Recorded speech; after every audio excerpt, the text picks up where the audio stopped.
Hi everyone, Julia here from Best Life by You, the podcast dedicated to helping you reclaim confidence around health, nutrition, mindset, relationships, and all of the above. Today, I'm going to be answering some questions that I received via a poll I did on social media.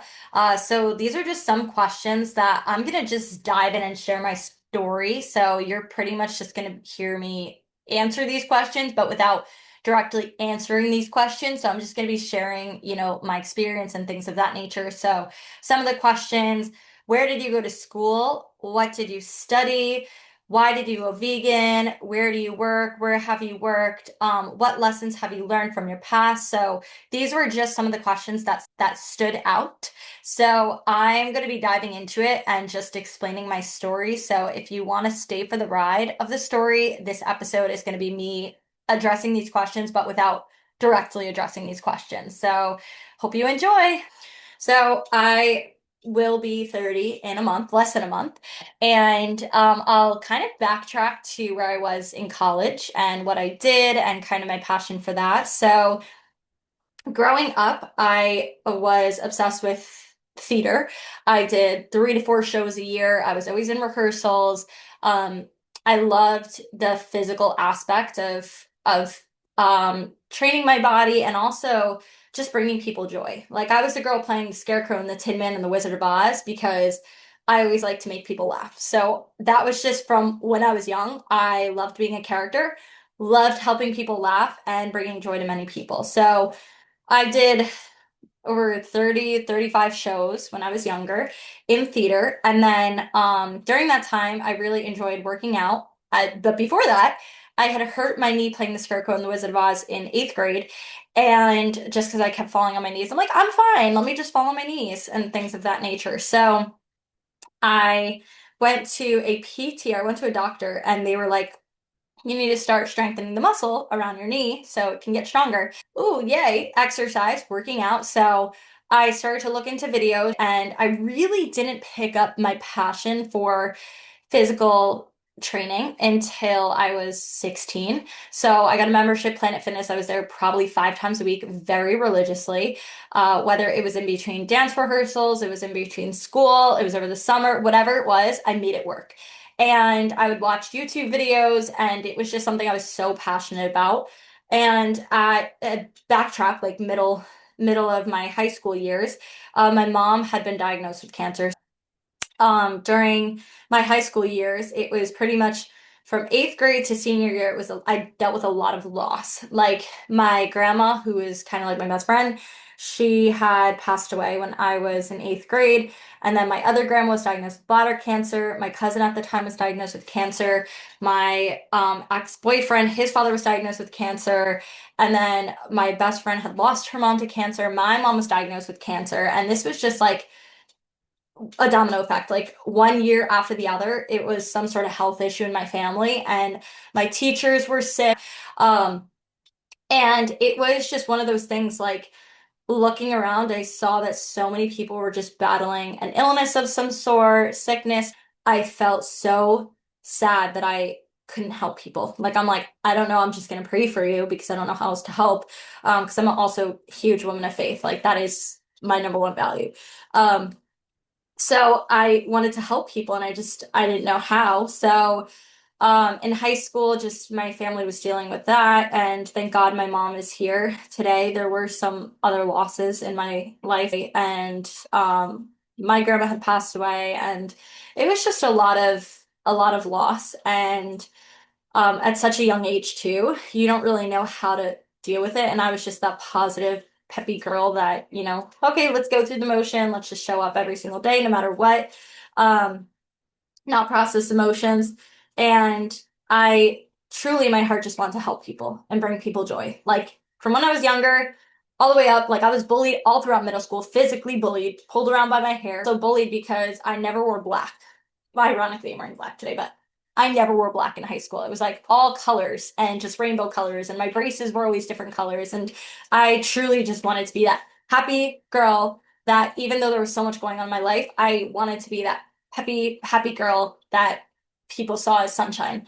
And anyway, I ended up in college going to be or studying English. I wanted to study theater, but they didn't have like a master's in theater education. So I was like, okay, let me just do, or not master's, a bachelor's of English literature and education, and let me do a minor in theater. And I did a lot of like scene shop work and things of that nature. And I had thought that was like what I wanted to do. I'm like, oh, this is cool. I think this is what I want to do. You know, my mom's a teacher. This is probably it. But it's also hard for an 18-year-old to decide what they want to do with the rest of their life. So I was, I'm like, this is the easy route. Let me go ahead and just go down this path.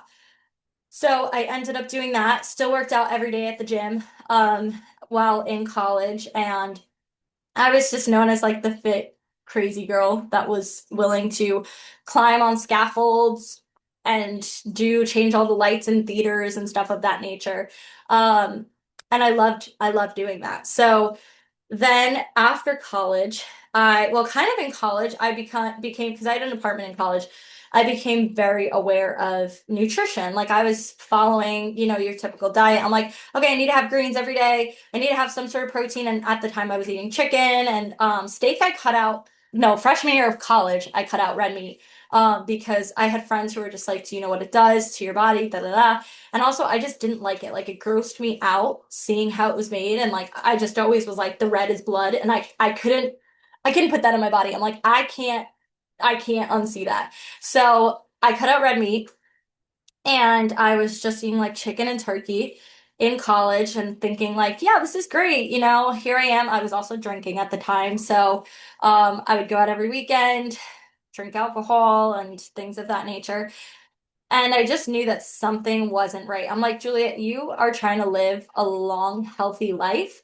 So something needs to change. So anyway, I got to graduate school, where at the time, I still looking back, I just kind of went there because I didn't really have another option. Um, I originally was going to go teach English in China because I wanted so badly to go live somewhere new. And then my mom and even my a supervisor at the time, she was like, please do not go there alone, knowing no one. And my supervisor was like, Jules, like, please just don't do it. Like, choose another option. So I told her and I told my family, I'm like, okay, I'll apply to Binghamton. And if I get into this one program and I get this one scholarship and I get this job, the job into the program and in the scholarship, then I'll go to Binghamton. And I happen to have gotten all three. So God was like, nope, you're going to Binghamton. Went to Binghamton. And my health, even there, I was kind of, I was more and more aware of like, oh, Julia, some things need to change. Like, you can't be continuing to live like this. But I include to eat more veggies. My ex and I at that time, we did like vegetarian meals a few times a week. So it was nice to have like that mix. And his mom was very inspirational too. Like she's jacked and I was like, this is amazing. I need to be like that. I loved it because I loved lifting and I loved working out. So and all along this, I was teaching fitness classes too. So this is like fitness class for part-time. And I got to my in graduate school, I was studying student affairs administration, where also like you took mental health classes because you needed to know how to deal with like suicidal ideation and things of that nature. Again, 23, 24-year-old learning how to talk to college students, talking them out of suicide and things of that nature. It's a lot. Like it's a lot mentally. So the gym was kind of my escape. And I was realizing more and more the food I was eating was not making me feel great. I'm like, these food choices, I'm going to sleep. And so then I'd have a coffee midday to wake me up, and I'm like, this is not helping me either. So graduate school, I did a internship where I got my full group fitness certification, and I was teaching at the college. So I was group fitness certified, spin certified, kettlebell certified, like body pump certified, all these different fitness certifications because I loved it. And that was something I would do nearly for free. And I was like, okay, I love this a lot, but it's not sustainable right now. So I stayed in residence life and housing. I moved back to Westchester, which I've been in for 6 years. Over 6 years, I've been back here in Westchester. And in 2019, I dabbled with being vegetarian. and tapping into that because I was like, okay, Julia, something with your health, like your energy levels. I was also going through a really hard breakup. Like I was distraught at that time. 2019, we had broken up. I was just devastated. I also went through a health issue in 2018 at Binghamton. I got the flu shot. And this also became I became weary of some of the stuff they were putting in our bodies at that point as well. So I'd gotten the flu shot, and within a few hours, I was in the hospital. And then they were like, "Oh, you're fine. You're dehydrated." I'm like, "I don't know if I'm dehydrated. I drink like a gallon of water a day, but okay."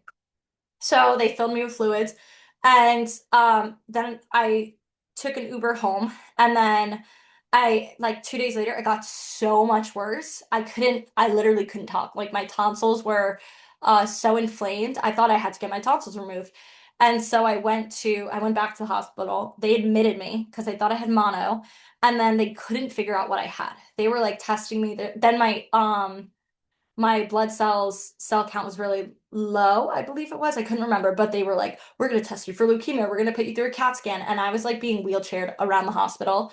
And my ex was with me at the time. So my boyfriend at the time was with me and he was able to help me. He couldn't stay overnight, but he was helping me throughout this. And I was just like, I was like, Julie, so more and more and more, it pressed on me like something needed to change. And I told the doctors, I'm like, I was totally fine. I got the flu shot and everything hit the fan, like shit hit the fan after that. So I was in the hospital for a few days.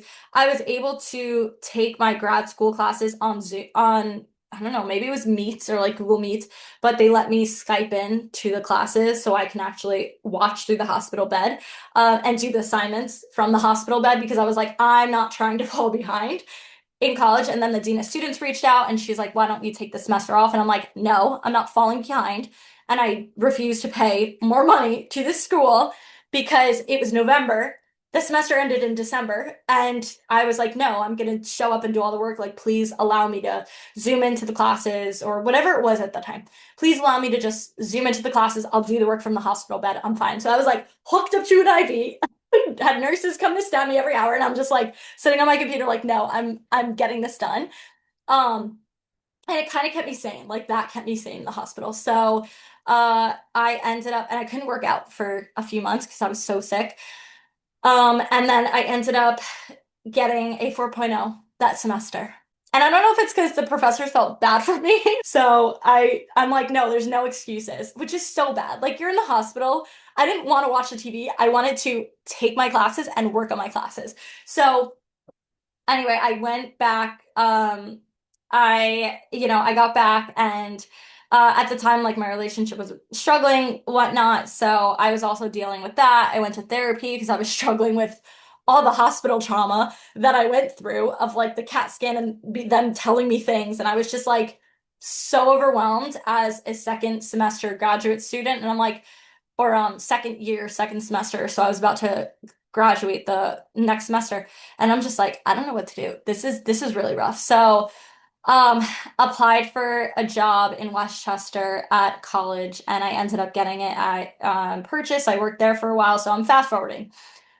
Got to Purchase, was going through my breakup, and I was also learning Spanish. Like, because I was like, I want to be fluent in Spanish, but they're gonna make it happen. So I'm like trying to learn Spanish as a distraction to get through my feelings from the breakup. Um, I met one of my best friends to this day, so I'm grateful. Like both of us were going through trauma, so we were bonding. And then 2019 got the job, and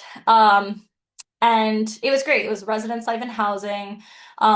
We did a lot with like community standards. We did a lot with mental health. So I have a lot of experience in that. But my nutrition, because I had an apartment all the way from college, graduate school, and all that, I started more and more. I'm like, I need to keep switching things up. So I just tried like mostly chicken and I followed that. Like I have tried pretty much everything in that world. I did not do carnivore though. Carnivore was no.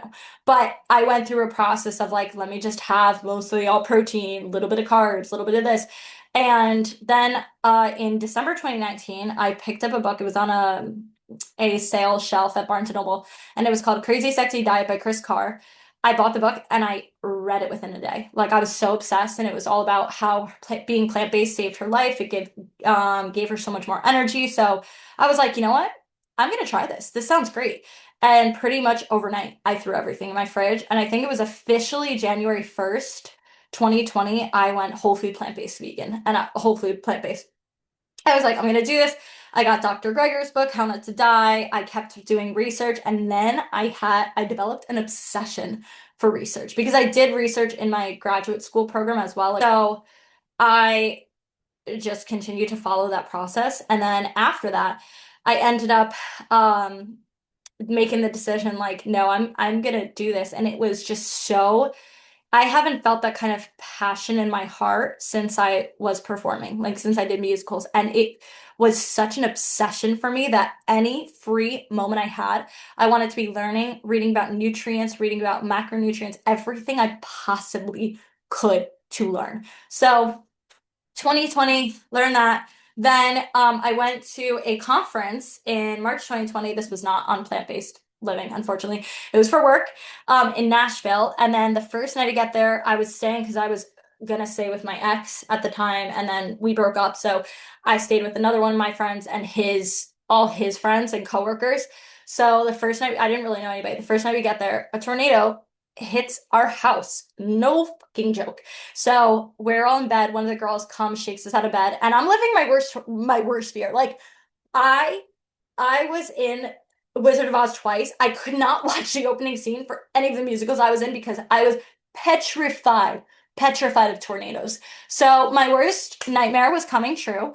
And she's like, there's a tornado. And I woke up and I saw that I had an alarm on my phone that a tornado was coming. I'm like, oh my gosh. So we ended up hiding, and I was like, who here believes in Jesus, believes in God?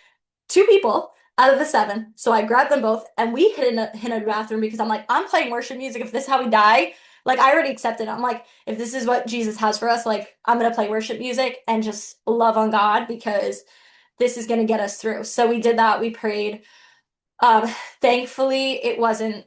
I can go. That tornado story is a whole different one. But we had to hide in the bathroom for like 8 hours, and then my colleagues' cars were like crushed. Then we thought there was a gas leak. There was a gas leak. We thought our house was going to catch on fire that we were staying in. It was an Airbnb that we were staying in the first night we get there. Germantown, Nashville, 2020. Look it up. So we thankfully all were okay. It was just traumatizing. We ended up taking in people from the street who didn't have their roofs were blown off and things of that nature. So we were collecting them. The church down the street was completely demolished. So that's another thing. Like we were 100% protected by God. So I'm like, at that point, I'm like, how do you not believe if that house was destroyed, if the house next to us had a roof blown off, and yet our house was like, yeah, sure, some things were broken and caved in, but like we're all alive. How do you not have faith? So anyway, I so that was very traumatizing for me. Then we ended up getting our stuff. One of the guys like went upstairs and we tried to gather whatever we could of our suitcases and luggage, and we called the conference and we're like, hey, we're gonna be coming a little late. And at that point as well, my ex knew what happened and he never checked in on me. God, thank you. Like, I don't think I needed this kind of sign to prove it, but thank you for showing me that was not the man for me. Anyway, we ended up walking like 3 miles through all the rubbish, like everything the tornado destroyed. There was a second tornado that night. It was a little further down, but we still had to go into hiding. So we were in hiding for like 8+ hours. We got to this city, and then we yeah, my colleagues were forced to rent a car and go home because their university was like, no, you're coming home. And so I was left alone in Nashville. My sister came out and we ended up making a good time out of it. But the conference couldn't focus. I couldn't barely get anything done. Then I also texted my boss at the time. I was like, hey, tornado just hit the house. Don't know if I'm gonna survive, but hope everything's okay over by you guys. So meanwhile, COVID is happening. And so by the time I get back, it was like I kept like putting my heels together like Dorothy. I'm like, really, this is you can't make this shit up. So I get back and all the students were leaving. And we had to go through the rooms, masked up, hair up. We had to get students out of the rooms. because COVID in the beginning, nobody knew what was going on. So then we had to like deliver meals to them. We had to test students and all the fun stuff that, COVID goes through. So that job, it was a lot. And I was just like, this in my heart, I know I'm like, this is not my calling. Like, this is not what I'm meant to do right now. And at the time, I was teaching college classes, I was doing like adjunct professor, things of that nature. And I was coaching, I'm still coaching orange too, but I was coaching that on the side. I was doing a few things. I decided I was like, Julia, this is not it. At the time I did have a new boyfriend. He's super great to me. I learned so much from that relationship. He helped me through a lot, but I ended up transitioning to a different job, working for an online vegan company, and I was so passionate about helping people. I'm like, I feel like I'm meant to be a coach. Fast forward, I was doing that company, then I realized it was really, really hard for me to stay with, some of the things of that company. We just didn't see eye to eye on certain things. So I was like, okay, maybe this is not it. So then I was like, why don't I use my degree that I went to college for and go try to be an English teacher? So I had applied, I got a leave replacement job, ended up leaving that online company, went to go be an English teacher at a high school. And I'm like, maybe this is it. And I'll just do my business on the side. So what I did is I started an LLC and I started doing coaching online on my own for nutrition and overall mindset and whatnot. So I was like, let me just do this part time while being a teacher. Ended up doing that. La di da da. I was a teacher, and I was trying to get a full time teaching job, but every interview I went on, or every job I applied to, it just wasn't. It wasn't it. Then finally, I think it was like April 2023. I went on like 13 interviews. I made it to like almost the last round of all them. Did not get a job. So I'm like, okay, well, that's okay. And then over the summer, I got an amazing opportunity. I met the right person to who connected me with being a an NBA All-Star nutritionist. At the time, he wasn't an All-Star, but then we got to work together, we met, and I did say I'm 100% plant-based and I promote plant-based living, and the father was like, that's great. We're gonna go ahead forward with it. I went through interviews with that, and that was my part-time job because I was like, no, I'm on a mission to be a teacher. And then I finally got a teaching job. I did it in 2024. I did it for 4 months, and I was like, no, I need to do my business full time. So I was getting opportunities. So then I chose to do my business full time. What I have here, it's where I help people with nutrition, habits, mindset, and bring happiness to them. Just kind of my passion forever. But this is what lights me up every single day. And I needed to go through all the things I went to realize that this is what I need to do full time and I need to take that risk. And there's a lot of other things that happen in between that I could go down, but um those are just some things that, I learned something from every bit that happened. Like when the flu shot in the hospital, I knew that I was like, no, I need to take better care of my health. Like my health needs to be prioritized more. I was just work, work, work, work, work. No prioritization of my health.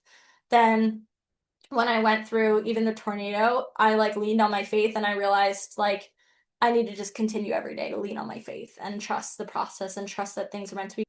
Really what happened over those past like 10 years, I'll say, has just been a lot of exploring and learning and trying and being rejected and then continuing to have confidence, continue to push through. Like I need to trust that I'm in this position for a reason. And I just know my passion is helping people with nutrition and mindset and training, as that is like something that's so passionate that I don't even get to think about because I'm just obsessed with it. Thank you for listening to my past 10 years of a story because I know it was a lot to digest. If you made it this far, congratulations. But a lot of things will happen in your life and use that as fuel and fire. If you're listening and you have to take away one thing, it's that things are always going to happen to you. You get to decide how you want to react and how you want to use that.